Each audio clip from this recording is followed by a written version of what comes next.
And welcome to Investigating Quilts. Have you ever seen something out in life and thought it turned into a beautiful quilt? I know I certainly have, and I think the designer behind this quilt definitely did too. Today's quilt is called Paint Chip Love, and it was made by Emily Parsons from St. Charles, Illinois. It was entered into the 2022 Mid-Atlantic Quilt Festival and also into the 2023 QuiltCon contest as well. I think this is a lovely quilt. I love how it turned out, and here are some of her notes. Paint chips are colourful, fun, and free, and this is definitely the inspiration behind this. I love all the colours in it, and it's also one of those things that if you're grabbing paint chips, you're already considering a change.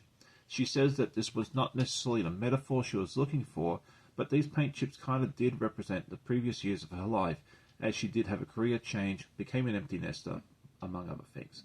I think this quilt turned out beautifully. These are some of the things I loved about it.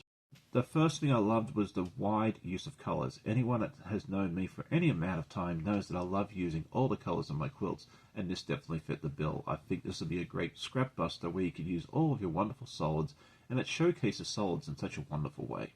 As I mentioned at the beginning of the video, this turns something ordinary into something totally beautiful. I saw this quilt and immediately stopped and thought, I had to take a look at this and take a closer look. It really, really caught my eye.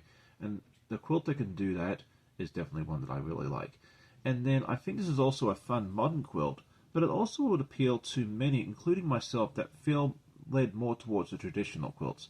And I also thought the quilting for this, which was very close semicircles around the edge, was very, very appropriate for this quilt, because it was more about seeing the quilt and how the solids all came together, rather than the quilting itself, which is more a modern thing, I think. This is actually one of the designs. I would obviously modify it a little bit, but I would actually love to make myself at some point. So if you see a paint chip quilt in my future, this is the inspiration for it. Let me know what you thought about this quilt, and if this is something you would make for yourself or something similar. If you enjoyed today's video, hit that like button, tell a friend. I always love hearing comments from my viewers. I hope you enjoyed it. I hope you all have a great day, and we'll see you next time. Bye.